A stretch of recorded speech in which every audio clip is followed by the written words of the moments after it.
Assalamualaikum warahmatullahi wabarakatuh. Perkenalkan, nama saya Siska Dulaflia, Prodi Manajemen. Pada kesempatan kali ini saya ingin mempresentasikan mengenai upah minimum dan kesejahteraan pekerja di sektor transportasi. Ya, yang pertama kita akan membahas latar belakang. Transportasi online semakin menjadi tulang punggung mobilitas perkotaan.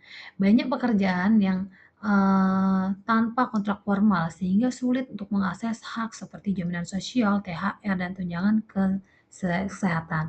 Nah, selanjutnya itu sistem tarif berbasis aplikasi yang sering berubah-ubah membuat pendapatan tidak stabil. Selanjutnya, konflik mulai muncul karena pekerjaan menuntut nih kejelasan upah dan hak kerjanya mereka. Kasus nyatanya adalah demo pengemudi online mulai menuntut THR, tarif yang adil, dan transportasi algoritma. Nah, yang selanjutnya kita akan membahas analisis tripartit. Ya, yang pertama dari pemerintah nih ya, dari sisi pemerintah, yaitu membuat regulasi upah minimum, jaminan sosial, dan perlindungan hak bagi pekerja.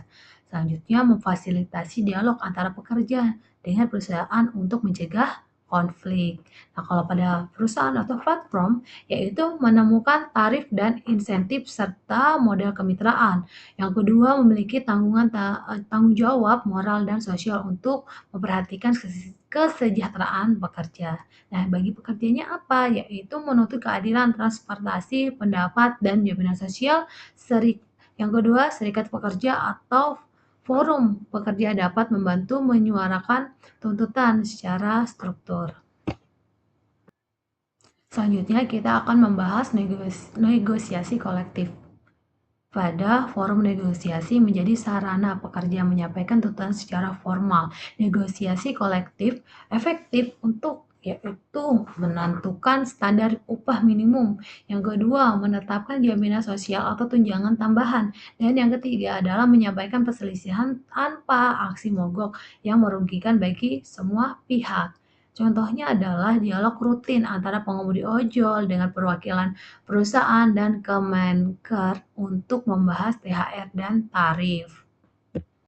Selanjutnya kita akan membahas nih perlindungan hukum. Jadi perlindungan hukumnya apa? Yaitu adalah UU Ketenagakerjaan saat ini belum sepenuhnya mengakomodasi pekerja GIG ekonomi. Regulasi yang terbaru tuh mengatur THR upah minimum bagi pekerja transportasi daring. Yang kedua, jaminan sosial seperti JKK, JKM, BPJS Kesehatan dan Ketenagakerjaan. Dan yang ketiga adalah diskon iuran bagi pekerja untuk mendapatkan fluktuatif. Nah, tujuannya apa? Bagi pekerja mendapatkan hak dasar tanpa menghambat operasional perusahaan. Selanjutnya nih kita akan membahas dari dampak isu hubungan industrial ya. Kalau dari bisnis nih, yaitu gangguan layanan akibat aksi pekerja, biaya tambahan untuk mediasi atau kompensasi. Yang kedua, penurunan reputasi perusahaan jika konflik publik tersiar luas. Bagi pekerja, yaitu pendapatan tidak stabil, jam kerja panjang, tidak ada kepastian perlindungan sosial. Dan bagi masyarakat adalah layanan transportasi terganggu, tarif tidak konsisten, dan dan kenyamanan pengguna bagi aplikasi. Nah, selanjutnya nih, strategi penyelesaian konflik, yaitu mengadakan forum tripartit rutin untuk dialog dan mediasi.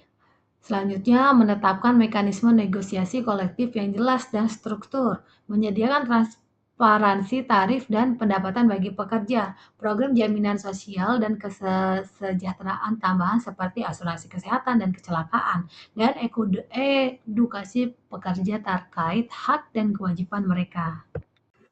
Selanjutnya adalah rekomendasi solusi, yaitu yang pertama, pemerintah memperkuat regulasi untuk pekerja digital.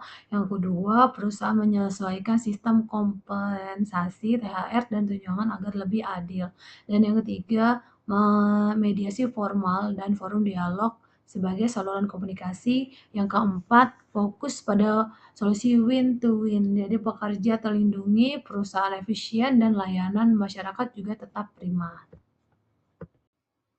Isu upah dan kesejahteraan pekerja transportasi digital berdasarkan pemberitaan di media resmi, yaitu sejumlah media nasional seperti Detikcom, Kompascom, dan CNN Indonesia memberitakan aksi pengemudi ojek online dan kurir yang menuntut kejelasan soal pendapatan dan kesejahteraan.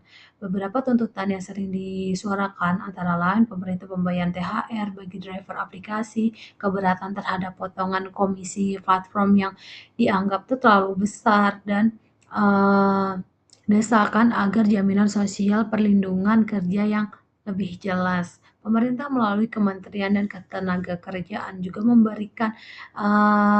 mulai merespon dan memberi dukungan regulasi terkait THR serta skema perlindungan sosial bagi pekerja transportasi berbasis aplikasi.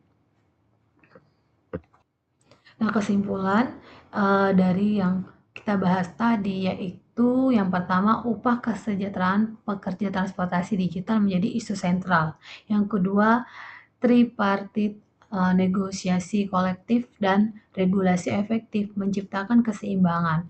Yang ketiga, hubungan industrial yang humanis dan menjadi layanan kesejahteraan kerja dan kelangsungan bisnis. Dan yang terakhir adalah pentingnya implementasi dan pengawasan regulasi agar menjadi manfaat nyata bagi yang dirasakan oleh pekerja. Baik, sekian presentasi dari saya. Kurang lebihnya saya mohon maaf. Wassalamualaikum warahmatullahi wabarakatuh.